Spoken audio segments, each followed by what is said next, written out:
Vamos a conversar sobre esta situación de migración y en la frontera con México específicamente después de los anuncios de cambio de administración, del cambio de administración.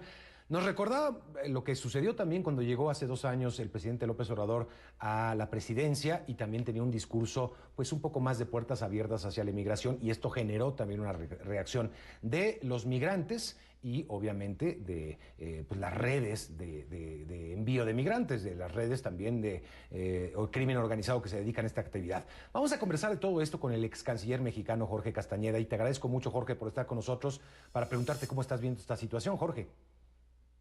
Gracias, Mario. Un gusto siempre estar contigo. Pues mira, en efecto, yo creo que hay un aspecto político de todo esto que está sucediendo en la frontera, de política norteamericana, que tiene que ver con las posibilidades de que lo que se va a votar esta semana en el Capitolio salga adelante, de las posibilidades de que la reforma migratoria propuesta por el presidente Biden salga adelante, y de cómo lo toman todo esto los medios, los republicanos, etcétera.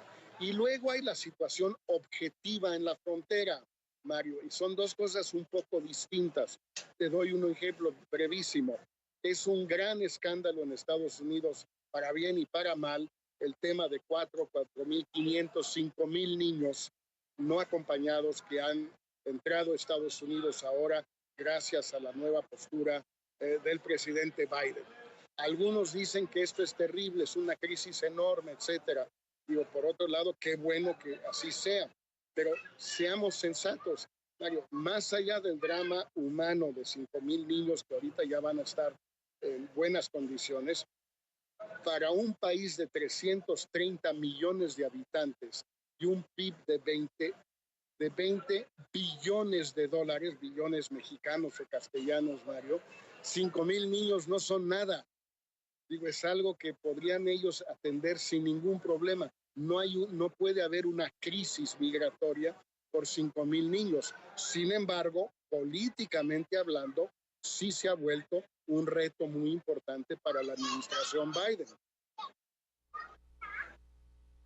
Claro, por supuesto. Ahora, que esos niños entraron muy probablemente casi un 100% por la frontera con México.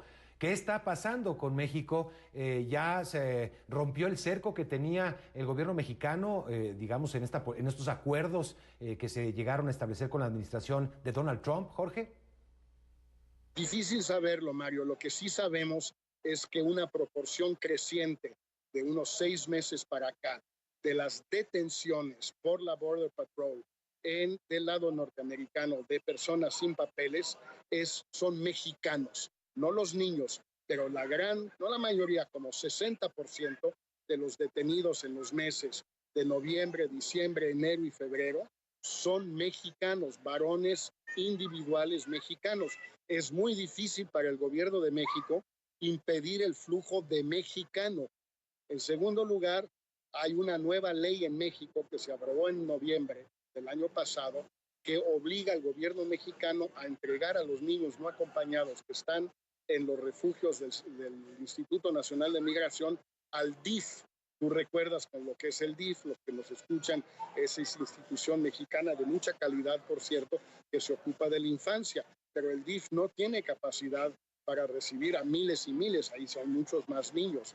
Entonces, el gobierno de México está haciendo menos, probablemente también sí, Mario, porque se cansa. Esto le pasó a Peña Nieto en el 2014.